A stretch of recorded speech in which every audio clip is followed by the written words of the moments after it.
Everyone's a photographer. Everyone's an artist in their own way, or, you know, everyone has the opportunity to express themselves. No one's exempt.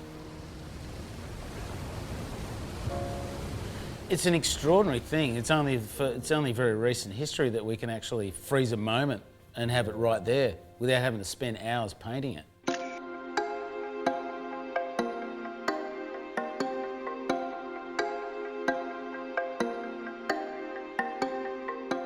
Winning 2 world titles and you know, travelling around the tour, and it was just a super exciting time.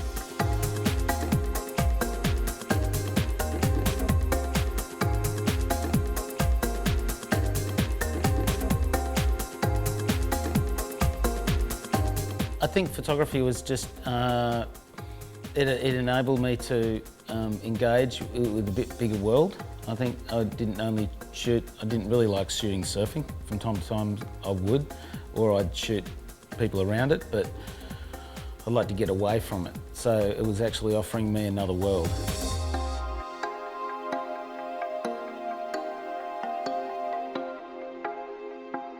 I've always looked through a frame. You know, I've always seen sort of frame things, and once I got a camera, you know, in front of my eye and I looked through the lens, I realised that's what was happening, you know, that I could look through, and I loved the idea of focusing, you know, focusing on a part of what was in the frame. So when I go through all my old photographs, it brings up all the emotion, brings up all that stuff, and I get happy, sad, I get the whole lot, and I get to sort of feel that emotion. I think that's really special.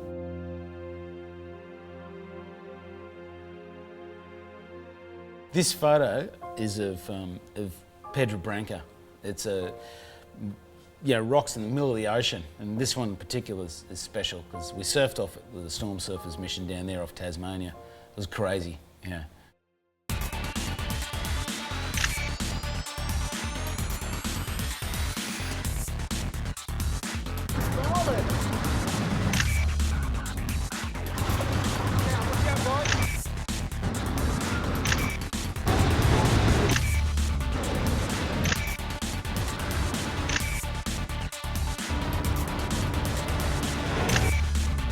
It's ancient and wild, and it's beautiful. And yeah, that's what I get out of it.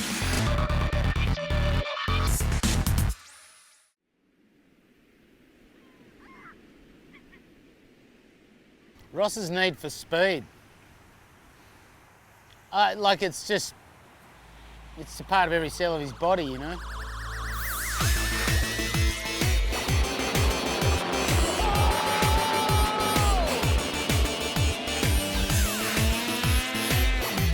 You got his Porsche in Germany, that becomes an itch.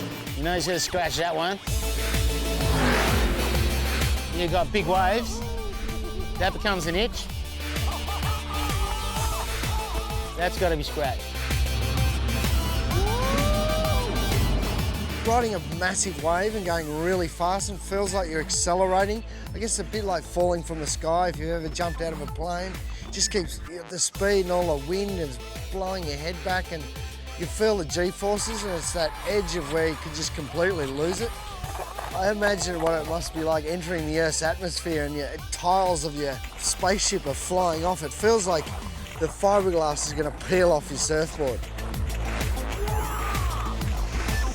It's so rare to get a big wave, and it's hard to find big waves. When you get them, you're stoked, but then they're gone. It's saying that you go to a racetrack every day, it could get boring, but going to places like Germany, I'm looking for uncrowded, smooth roads without rain. So I'm still looking for weather conditions and finding the right streets that have banks and corners. So I'm kind of hunting waves in terms of roads. People could call me mad, but I like doing it.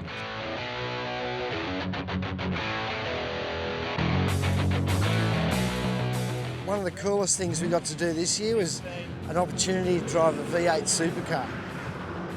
It's a nice feeling just being instructed as well. I mean, we all think we're race car drivers, but we're not.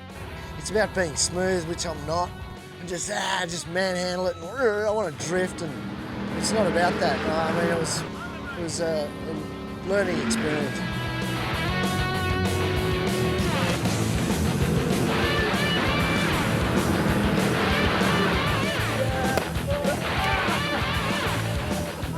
Be a hard choice if I had to choose one, but our office in the ocean beats the road as an office.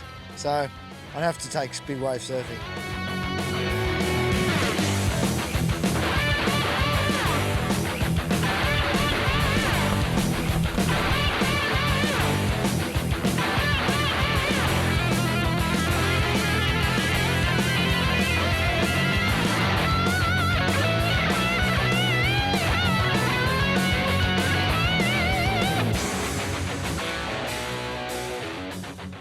Surfing big waves is really, really complicated logistically and really technical in terms of the filming side of it as well.